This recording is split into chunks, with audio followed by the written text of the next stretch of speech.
धन्यवाद मुझे ये अवसर देने के लिए। आज मैं मेरी पार्टी लोक जनशक्ति पार्टी रामविलास की तरफ से माननीय स्पीकर साहब के ऊपर आए अविश्वास प्रस्ताव के विरोध में अपनी बातों को रखने के लिए यहाँ पे खड़ा हुआ हूँ।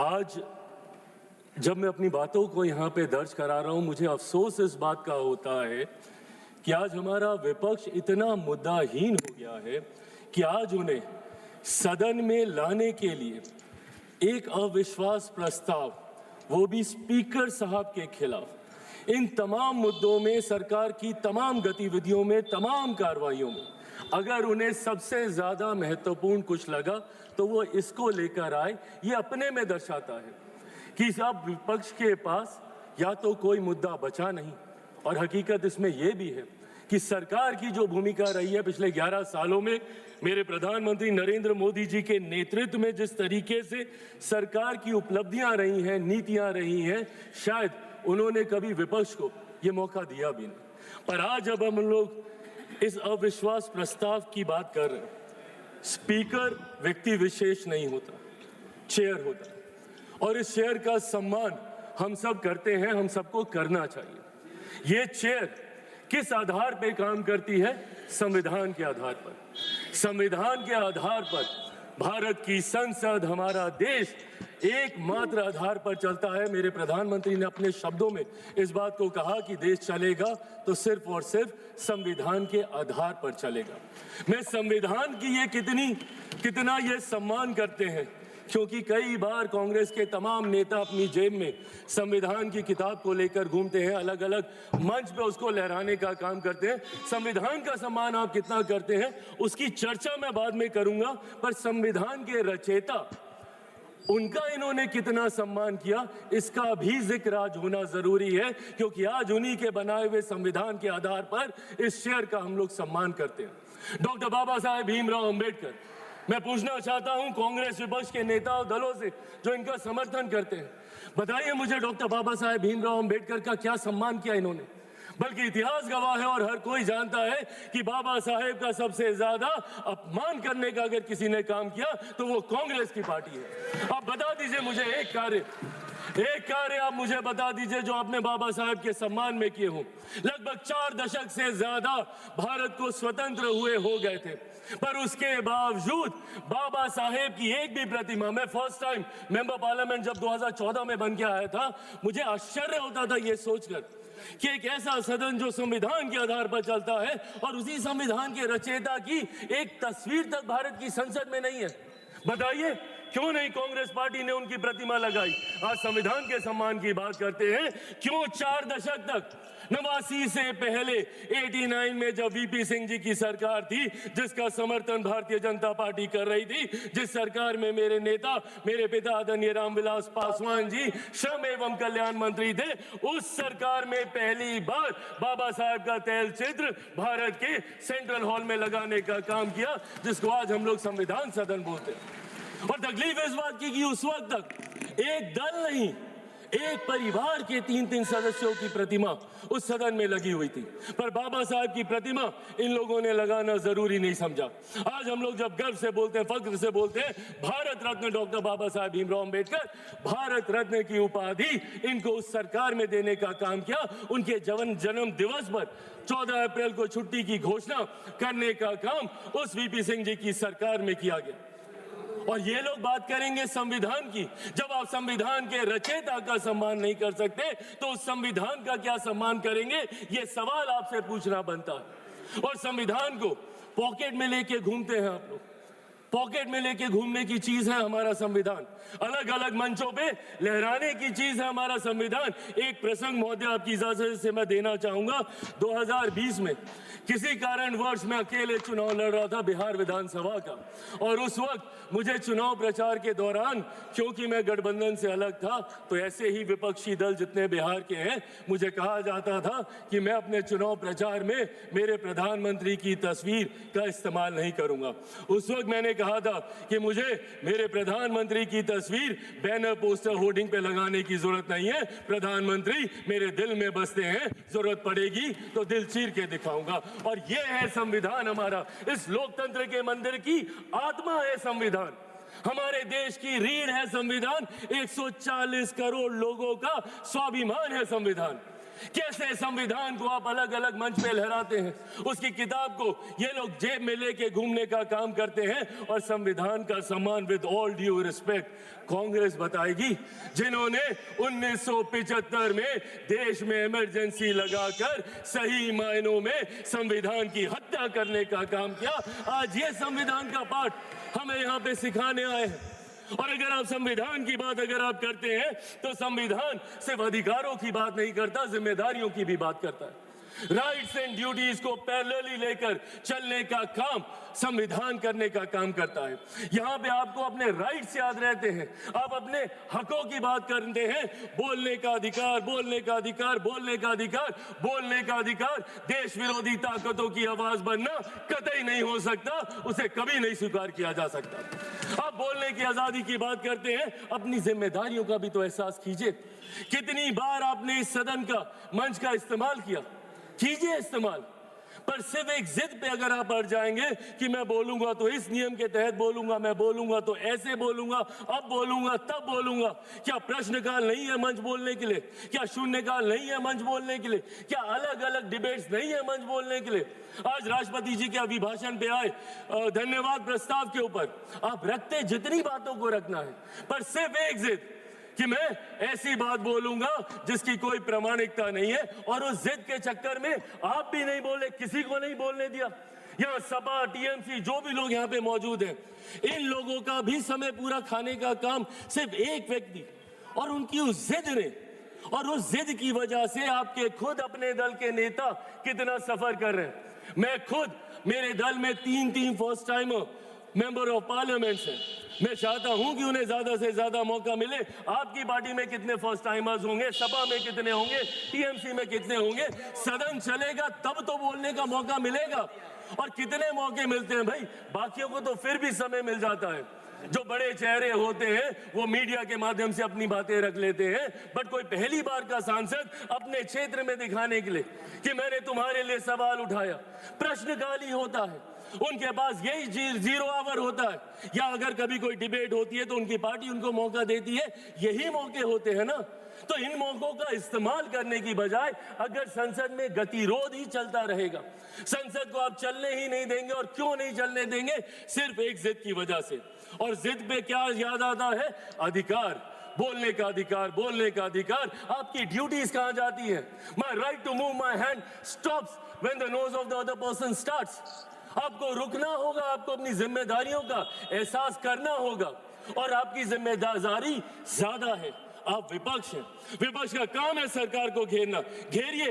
रोज सुबह हम मंत्री तैयारी करके आते हैं, रात भर हम लोग बैठते हैं कि कल सदन में सवाल है, पूछिए सवाल, देंगे हम जवाब। अकाउंटेबिलिटी तय कीजिए, बट अकाउंटेबिलिटी तय करने की रिस्पॉन्सिबिलिटी आपके ऊपर है। ये आपकी जिम्मेदारी है कि हमारी जवाबदेही को आप तय करें, पर ये जवाबदेही आप तय नहीं कर रहे। प्रश्नकाल नहीं चलने देते, शून्यकाल नहीं चलने देते। क्या ये वो मंच नहीं है? सदन में सिर्फ आप एक विषय पर बोलेंगे तभी आपकी बात दर्ज की जाएगी।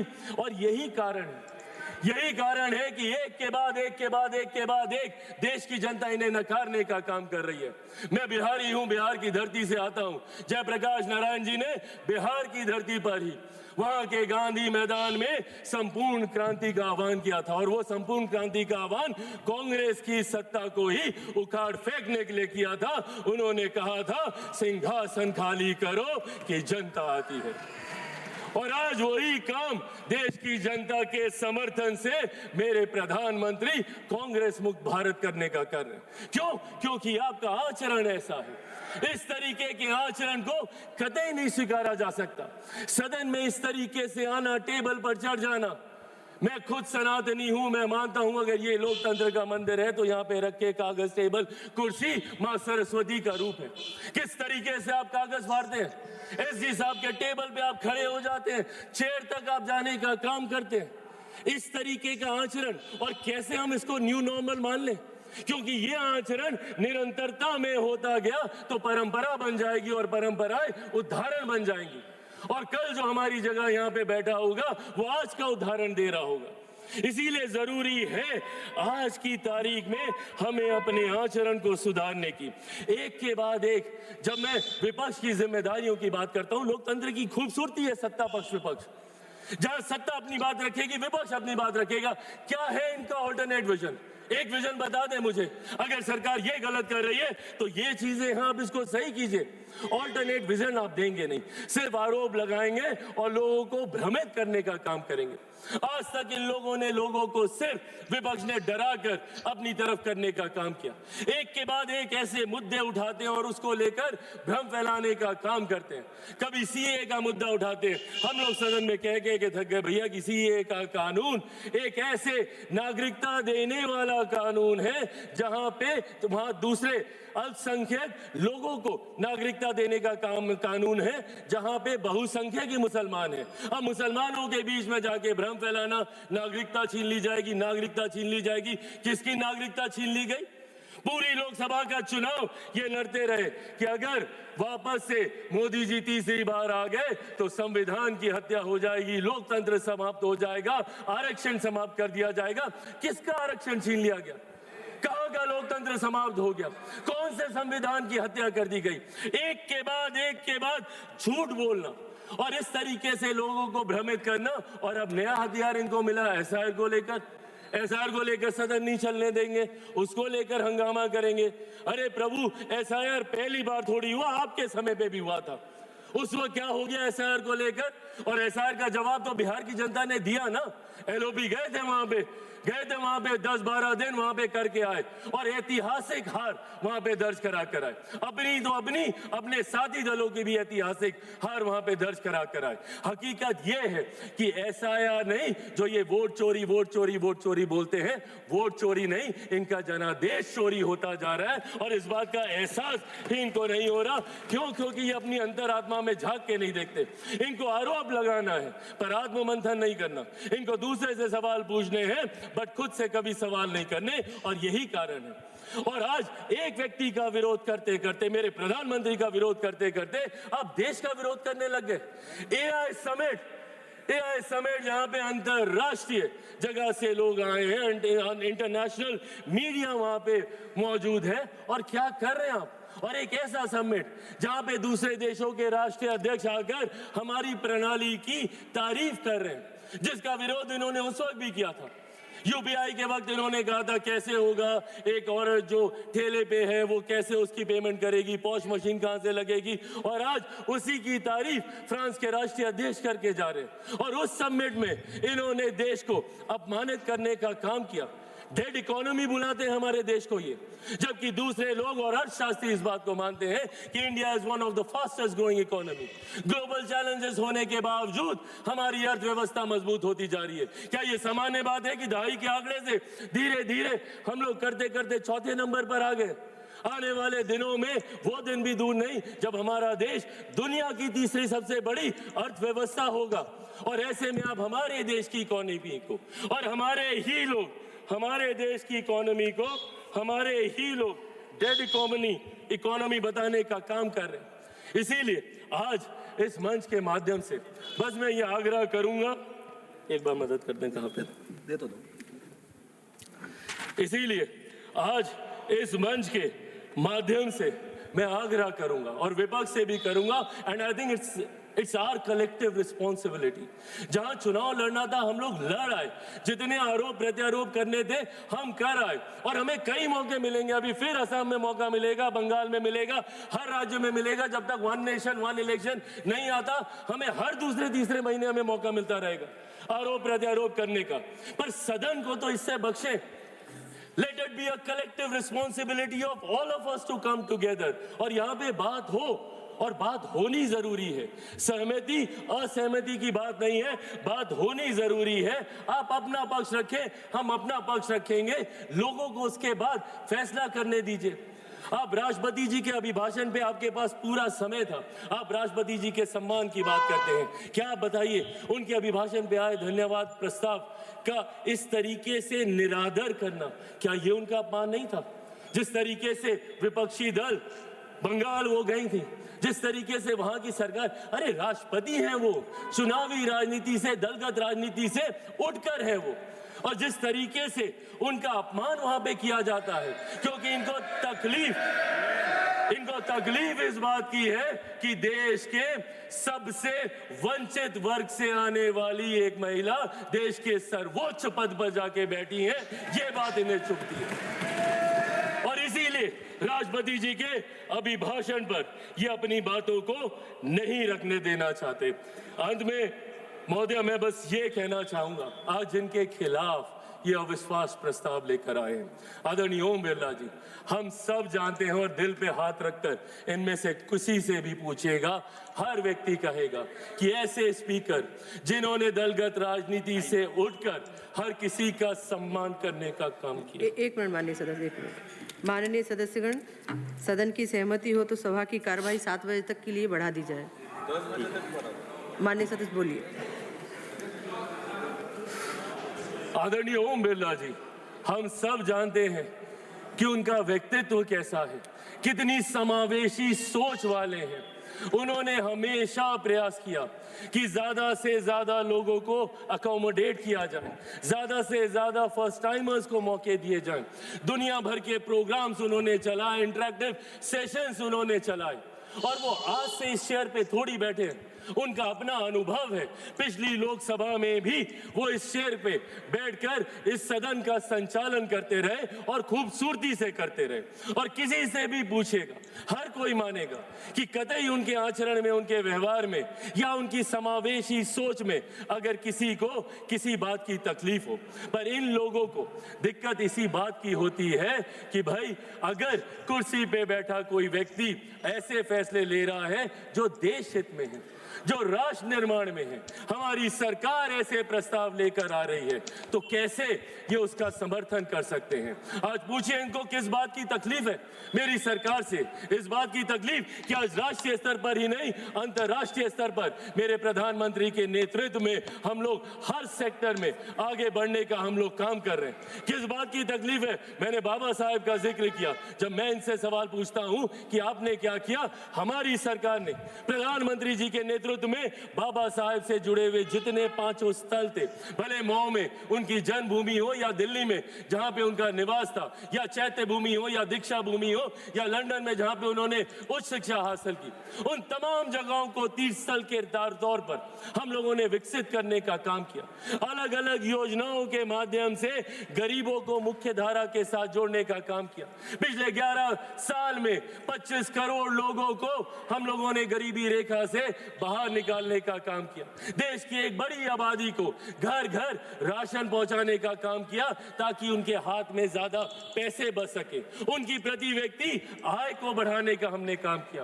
एक के बाद एक ऐसे फैसले मेरे प्रधानमंत्री के नेतृत्व में लिए गए, जिसकी वजह से आज हमारा देश वैश्विक चुनौतियों के बावजूद एक स्थिर व्यवस्था है, एक स्थिर अर्थव्यवस्था है, और धीरे धीरे ये बढ़ती जा रही है। और आज मैं पुनः ये आग्रह करूंगा, अगर इसके बाद भी शिकायत है, तकलीफ है, तो ये मंच उसी के लिए है। आए हम सब मिलकर इस मंच का इस्तेमाल करें, ज्यादा से ज्यादा समय यहाँ पे काम होने दें। मेरे नेता, मेरे पिता निरंतरता में लंबे समय तक इस सदन के सदस्य रहे।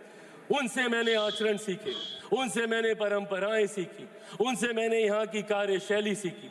बट जिस तरीके का आचरण आज मैं देख रहा हूँ, ये हम सबको याद रखने की जरूरत है कि कोई व्यक्ति अजर अमर होकर नहीं आता है। आज हम हैं, कल कोई और आएगा, पर जो दूसरा कल आएगा वो आपका मूल्यांकन कैसे करेगा, वो आपको कैसे देखेगा, ये आपके आज के आचरण पे निर्धारित होता है।